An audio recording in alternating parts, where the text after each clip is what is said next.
The night air was heavy, thicker than rain, thicker than the guilt Rakuto carried since Sogi's departure.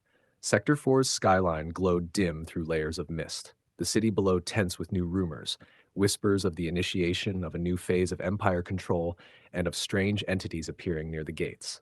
Rakuto hadn't slept, neither had Kyra.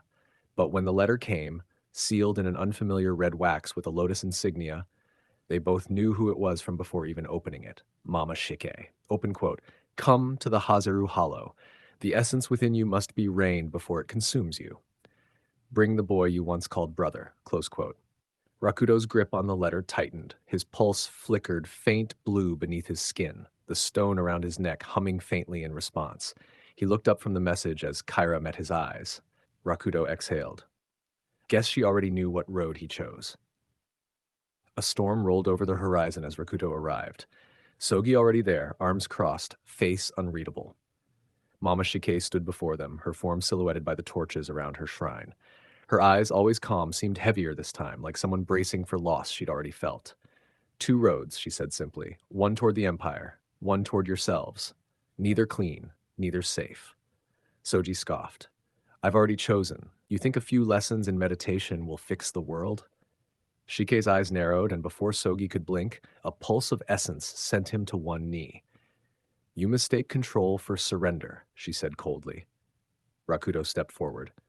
That's enough. Shike looked between them. You both carry cursed fragments of pulse energy. Reiji's mark runs through you, Nailhead, whether you want to admit it or not. You think you're escaping fate, but all you're doing is feeding it. Her tone softened just slightly. Learn to wield what you have before it decides who you are. Hours bled into night. Shike's training wasn't gentle. She pushed them through waves of essence strain, forcing their pulse fragments to harmonize with their bodies. Sogi's aura was jagged red, wild and defiant.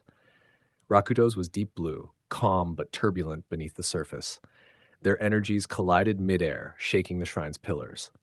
The clash of blue and red lit the hollow like lightning. Rakuto gritted his teeth. Still think joining them makes you stronger? Sogi fired back through clenched fists. At least I'm not hiding behind loyalty to a dead name. Their powers burst outward, blue and red merging to white for a moment before collapsing into dust. Mama Shike stepped between them, slamming her staff into the ground. That's enough, she thundered. Neither of you control your essence. It controls you. Rakuto fell to one knee, exhausted. His pulse flickered violently before stabilizing. I don't want their power, he muttered, or their chains. I'll fight on my own, with my people. Shike studied him, silent for a long moment. Then I pray you're ready to lose them. Rakuto and Sogi parted ways beneath the moonlight, not with words, but with a glance that said, this isn't over. Rakuto, battered and heavy-hearted, made his way back to Taka's hideout, the place that had once been alive with laughter and plans. But when he stepped inside, silence. The air smelled faintly of burnt essence and iron. The table was overturned. Tanso's knife, snapped in half, lay beside a torn map. And then he saw them. Gura, Tanso, and Taka, motionless. The light in the room flickered, revealing shadows standing over them. 2 figures. One tall, expressionless, his face a mask of pale glass. Kladok, The other, shorter, with hollow eyes and a faint hum echoing from her chest. Echo Harvest. Claddock turned his head slowly toward Rakuto.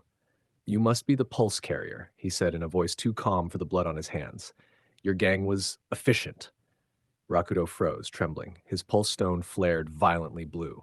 Echo Harvest tilted her head, whispering like static. They were in the way. And in that instant, the storm outside shattered the windows. Rakuto roared, his energy erupting uncontrollably as the house lit in blue fire. Claddock only smiled faintly. We'll meet again, Nailhead. The two vanished in a flicker of distorted light, leaving only the rain and Rakuto's ragged breathing echoing in the ruin.